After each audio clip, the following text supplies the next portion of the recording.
Good everyone, it's Steve from Sneaker Tech Talk, back with another video today. For today's video, we will be taking a look at the Rigorer BP1 performance review, Brandon Pajensky's first signature shoe with the brand. He does play for the Golden State Warriors and he's in his second year currently. So without further ado, let's take a look at this signature shoe. Alright, so before we jump into the shoe, Rigorer does have a signature athlete in Austin Reeves. His first and second signature shoe have been awesome this far, especially his second one.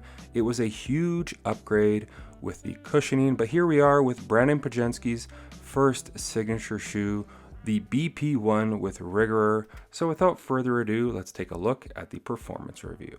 Alright, so as always, first things first, as far as the traction goes on this model right here, you kind of have this radial pattern here in the forefoot and this blade pattern here at the heel. Now, how this performs on court, as far as indoor courts go, these perform great. I will mention there's next to no squeak at all with this pattern right here, and it is a solid rubber outsole, but it grips the floor great. It is a pretty firm rubber compound as well, so I think you could bring these outdoors. But as far as my experience with this shoe right here, as far as the traction goes, whether it was linear movements or lateral movements, I never slid out without even wiping. I've spent around 7 hours in these thus far. There's really no wear and tear at all. It does wrap up on the medial side right here, which is very nice for some extra coverage, but I really enjoyed my time in these as far as the traction goes. Again, I really never wiped at all with that 7 hours of use, and these were good to go. I think I am going to try these outdoors to see how they perform, but as far as indoors go, these are going to get a very solid 9 out of 10. So as far as the cushioning goes on this model right here, at the back of the shoe, you kind of have this Phylon-esque cushioning here at the back. It's really nothing special and quite honestly really cheap. You get a bit of compression, but it's nothing kind of crazy underfoot. The brand is saying that they do have super critical foam here in the forefoot, a 4-foot pod of super critical foam, but from my experience in these thus far, there's really no compression up front and it honestly feels very dead underfoot.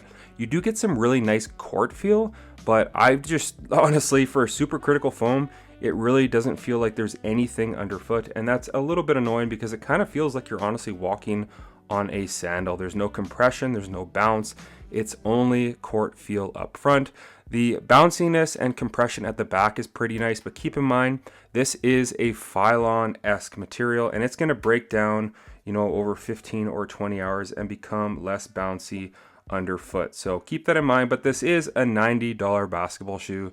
So I'm trying not to be too harsh on it because it is very much a budget-friendly basketball shoe, and that's exactly what these are. So I'm not too concerned about the cushioning, but in my opinion, the cushioning is definitely this shoe's weakest point as far as all of the performance aspects of the BP1 with Rigorer, and that's why the cushioning is going to score a 6 out of 10. As far as the fit goes with this model right here, I did go with my standard size 10.5, which I'm typically a 10.5 in Nike, Adidas, Under Armour, you name it. I prefer a 10.5 because it's a very snug fit, and it was no different in this shoe. My toe was right near the end of the shoe right here. Lengthwise, it was good. Widthwise, I did have some pain because of this kind of strap right here. For lateral containment. Right around here, there was a hot spot that was insanely painful for the first hour. It did go away after that, but it did take a good solid hour to break in, to the point where I did have to kick these shoes off for a good 10 or 15 minutes, adjust the laces at the lower portion here by the toe box, and then throw them back on and break them in the rest of the way. But that first hour was painful. Lengthwise, they were good for me. I think if you are a wide footer, go up half a size because I think this design right here is really gonna kill your feet. So keep that in mind. As far as the padding at the back of the shoe, you do have some pretty thick padding. The foam feels really cheap in hand. Obviously, again, being a $90 basketball shoe, what can you expect? It also has some decent padding here at the tongue. So the overall fit, in my opinion, is really nice after you get past this initial break-in period with this strap right here. So for me, the fit on this shoe is going to get a 7 out of 10.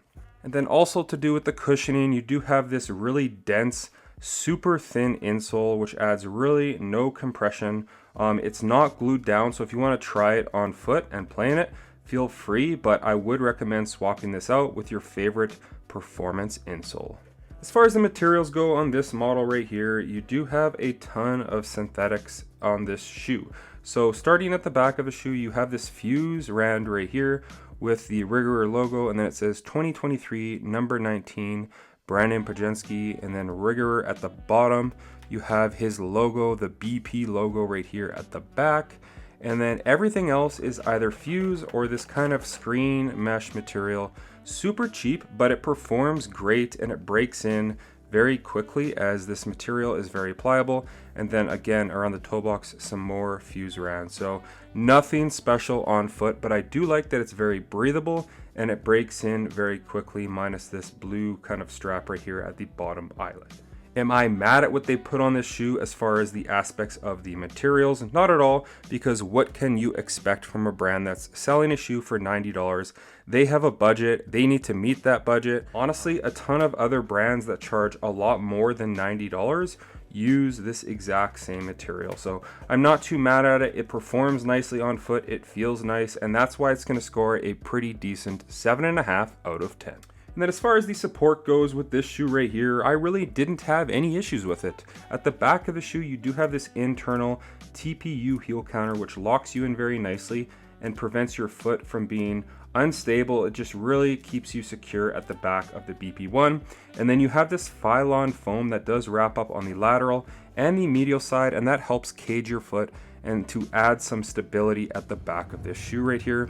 Moving your way down from that, you do have this screen mesh material with all of the fuse overlays, and then this TPU kind of like A right here. I know that this design right here is supposed to be like the Golden Gate Bridge with the kind of cables right here.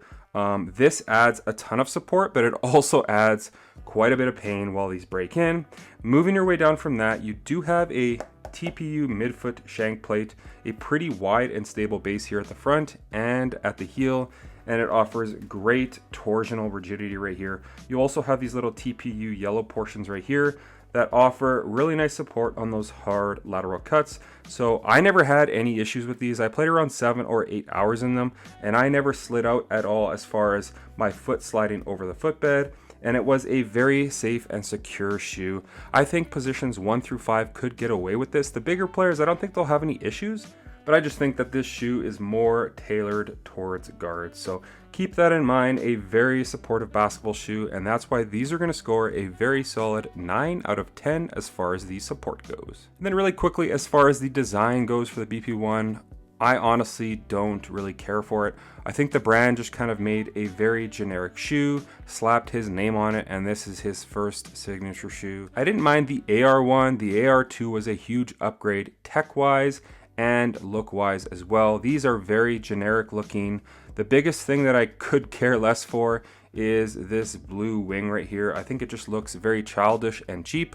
I think if this wasn't there, or even if someone just cut it off right here, I think this shoe would look a lot cleaner in hand and on foot. So as far as I'm concerned, the design is just whatever. It's really nothing special here on the BP1. And then really quickly, as far as the weight goes, again, these are a US size 10.5, and these come in at 15.6 ounces. So a little bit heavier than average for my size 10.5. So they don't feel heavy in hand or on foot, but they're not the most lightweight shoe either. So can I recommend this basketball shoe if you're on a budget and cushioning is the least of your worries? If you want a shoe that has really nice traction, decent materials for the price point, a very snug and secure fit, and great support, I think this is a very viable option. For me, I don't think I would pick up a pair of these. The brand did send these over.